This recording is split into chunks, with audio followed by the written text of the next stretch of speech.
So here we are. I decided to make a companion video for my previous Mafex HUSH Superman action figure review.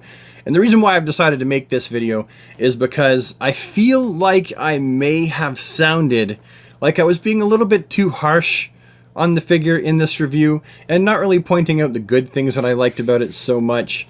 And the things that I did have nitpicks about, I feel like further clarification might be needed. And the only reason why I feel like I need to make the clarification further for people is because within the boundaries of an action figure review, at least the kind that I put out, I try to make sure they're not much longer than 10 minutes because attention spans are horrible. People that put out those longer 15, 20 minute in-depth long action figure reviews, if they go and check their analytics, they'll find that people aren't watching more than a few minutes of those videos. And one of my major goals on this channel, as always, is to entertain people. So I want people to hear what I have to say, see the product, do a full review, but I kind of want people to be entertained, and I need the video to click along at a reasonable pace. I need things to be consistently changing because we're all trained to watch TV and things like that of that kind of a fast, snappy nature. I know myself, when I watch action figure reviews that are anything longer than 10 minutes, if that video is not clicking along at a reasonable pace, if there's not something that my attention is currently watching the whole time, I just get bored with it and I turn it off. So I know that I need to make my content entertaining and snappy enough for other people. And it's not easy. I realize that sometimes I totally miss the mark. I get a little bit bored rewatching my own video. Granted, I've had to watch it a lot to edit it, but the finished product, if I can only watch it through once, then I'm like, okay, that's an okay video. If I can watch it through once or twice, 3 times, then I'm like, all right, that's not bad. I enjoyed making that. I enjoyed watching it, so I would hope that other people do. But if I get bored 2 minutes in, I know that I have not made a banger. If anything, I've made a sleeper. Something that's just going to put everyone to sleep. And it happens to the best of us. It's just the nature of what it is to create video entertainment on a bi-daily basis. So for this video, I figured I would go more in depth. And as you can see by the length of this video so far, I'm just going to sit here and talk to you, which will bore the crap out of some of you. And if you leave, I totally understand. But those of you who are actually interested, for a little bit of a more in-depth take on the figure that's kind of outside of the boundaries of a review, this video might be for you. So essentially, I was fairly critical of this figure, even though I really liked it. So I want to first start out and say, this is my favorite 6-inch scale Superman figure that's ever been created. Vanilla, out of the box, absolutely. If you had no customizing skills at all, no confidence with any kind of kit bashing or anything, and you just wanted one Superman to add to your collection, be it just one for your 6-inch scale, or just one for your collection in general, because some people collect like 6-inch scale and 7-inch scale, and they'll have one of each and only one, while others will have just one of each character. I would say that in some ways, it's kind of a toss-up between the McFarlane and this one because they both have different things to offer. But if I had to pick one, I would probably pick this one because I appreciate the color scheme more. I appreciate the tone of blue they've used a lot more than almost any Superman figure. I feel like Mafex really got it right with the blue palette they've chose with the darker blue shading, better than anybody. And I really appreciate the overall sculpt of the figure. And I appreciate the fact that it's 6-inch, because 6-inch, even though I'm really enjoying the 7-inch scale figures from McFarlane, and I previously collected 7-inch with the old school DC Direct, 6-inch does tend to be my jam. So this would be the one Superman figure. If I had to have just one, I would probably pick this one. So that should tell you how much I like this figure. That being said, there are definitely areas where I really do feel like it's not perfect. And honestly, there's a lot riding on this figure in my mind. There was a lot riding on it. I had a lot of expectations, possibly unrealistic. So really the problem is with me for a large part and not with Mafex, because they did produce an excellent figure.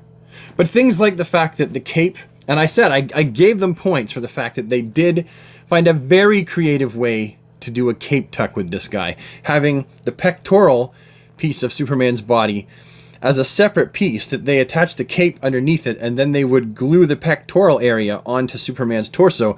I thought that was probably the most clever way I've ever seen a cape tuck performed on a Superman figure. And that cape is secure.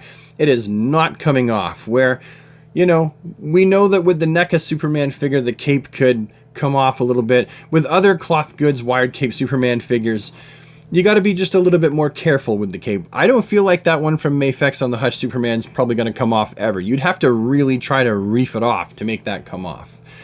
But it's the fact that it doesn't really look like it's in the neckline. And that's a personal thing. I know that for most of you, it's not going to bother you. And for me, it doesn't really bother me. But if we're looking at it up close and we're really making a critique of this figure, the cape doesn't look like it's tucked into the neckline. Not really. Does that make it a bad cape tuck? Does it make it a bad cape? Absolutely not. It just means that's something that I took note of. And the same thing with the actual logo on the back of the cape. Why Mafex decided to omit that little triangle in the top of the S there, which is really just the tick check of the S. I don't know. I'm not really sure why they decided to do that. Maybe they didn't understand why the triangle was there, that it was actually part of the calligraphy of the S. Honestly, couldn't tell you. It's not a big deal for me. It's not something that's make or break, but I do have to point it out because it is something that is a little bit of an inaccuracy. And if I'm being honest, if I don't point it out, there will be someone in the comments who will say, oh, you forgot to mention that they didn't get the S on the back of his cape right. So just keeping all my bases covered and trying to be as clear and definitive as I possibly can with that. But I feel like the wired cape itself was fantastic. It's super posable. And they just did a fantastic job in bringing a comic-accurate Superman cape to life on a 6-inch scale figure. And then we move down to the actual topic of the yellow tone used for this figure. I mentioned that in my review. How I said, well, it's kind of a muted yellow. It's not really the yellow that you would expect Superman to have in his suit, which is true. However, as much as I would have rather them not use that creamy yellow, and I feel like they should have adhered more to the basic yellow, red, and blue, because they did it with the blue, and the red is definitely well within the boundaries of being a proper Superman red. The yellow going more muted was really them trying to adhere to the source material, because if you go back and look at the source material, the comic books, the way that the yellow has been colored in with the white highlights by the colorist, it really does look like a more of a muted yellow. It's not a bright yellow, at least for most of the panels, and I feel like that's what they were going for. It's not something that I really like. Again, I would have rather it been like a yellow, but I do understand why they did it. However, that was my opinion, and I feel like I had to share it. As a reviewer, you share your opinions on these products, so that's why I mentioned it. And then we get to the face sculpt. Anyone who's been watching my videos for a long time knows that my standpoint on that dot steeple painting of the face, I feel like for the most part that is a superior way to paint faces for action figures, because it makes the features less hard and more soft and a little bit more lifelike. But when, unfortunately, you put them underneath the macro lens, they look ugly as a ball sack on a hot day. They are just nasty looking. No, nasty would be the ball sack. They're just ugly looking because you can see all the dots and stuff like that. But the reality is, we were never intended to look at these figures under the macro lens of a camera. We're intended to look at them where the head really just looks like a small head to us, and our brains fill in all the gaps and the details themselves. And I don't feel like I stressed enough that I feel like Superman's head sculpt was very Superman-esque. The look of the chin, the jawline. I think that it was probably one of the best Superman head sculpts vanilla on a figure that we've seen. That being said, the two other nitpicks I had about it, one wishing that the spit curl was facing the other way, I feel like that was a valid remark, just based on the fact that when you go back and look at the source material, 9 times out of 10, that is the direction that his spit curl is going. It is going the correct way that makes an S on his forehead. And classically, that is the part direction of his hair. To have his hair parted the other way, I know that Jim Lee has drawn Superman many, many times with the part facing that way, but I've always felt that it was incorrect. I've always felt that in general it was supposed to be, you know, making an S. But I do fully recognize that all throughout Superman's history, different artists have decided to draw his hair part facing different directions. Heck, it can change from comic to comic, panel to panel at times if it makes for the better picture. So that was just a personal nitpick. I just prefer it when it's facing the other direction. And then the idea that the head is too small, I really do feel like the head is just a little bit too small. I don't feel like it makes the figure look unsightly. I don't feel like it makes the figure look silly in any way or wonky. And I also do feel like it is well within certain artists' depiction of male comic book characters. They'll typically make the body really big, and the head sometimes is just a wee bit smaller because they're trying to emphasize the size of the muscles. I think what happened with this Superman figure is having that chest piece glued on over top of the torso so they could do the cape tuck, and then you got those butterfly hinges right here, or they're not really butterfly hinges, right? We've already been through this. They're like a little circle that fits inside, and then you got the ball peg in there, and it kind of fills in the gaps and makes it so the articulation isn't quite as noticeable. I feel like it was so set far in, and that the shoulders are so big, that might actually just be contributing to how small the head feels. Personally, I actually do kind of feel like, going back and watching the footage again, I do kind of feel like the Bruce Wayne head looks a tad too big on that figure. And it's actually the head, the Liber Major head that you see closer to the end of the video on that body. I feel like that would be more or less the correct size for this figure. I feel like that should be the size of the head sculpt. But that doesn't mean that I think that the head sculpt looks terrible on the figure or looks terrible in general. I still really, really like it, but as a reviewer, that's the job of the reviewer, is to point all this stuff out. And again, that could just be me.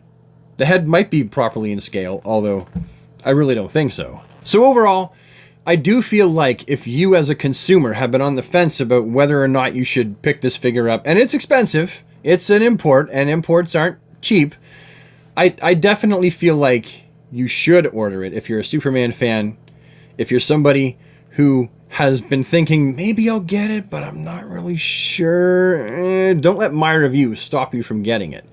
Because I could wholeheartedly, as I said in the review, get behind you in this purchase. I feel like it's definitely worth the money. And it's the best vanilla Superman, in my opinion, that's been released to date, especially in the 6-inch scale. It's arguable as to whether or not it's better than all of the various 7-inch scales. I feel like at the very least, it's on par with, say, the NECA version for certain reasons, and also the McFarlane DC Multiverse version. I feel like it's like an apple and an orange and a banana, so rating them like better than the other, I feel like is a very tricky, a very difficult task. I got a video coming which will be a big comparison of some of the biggest Superman figures that have been released in the last 15 years or whatnot, but I certainly think that it is worth your time and effort to track it down, and it is worth the boku bucks that it costs. And if it's just a matter of you not having the money for it, but you really do want it, just save up. They'll be flooding the market for, fairly soon at a much cheaper price than what the resellers are selling them for on eBay, for sure. Anyway, that's my story. I'm sticking to it, and I'll see you with the next one. Have a fantastic day, everybody, and take care.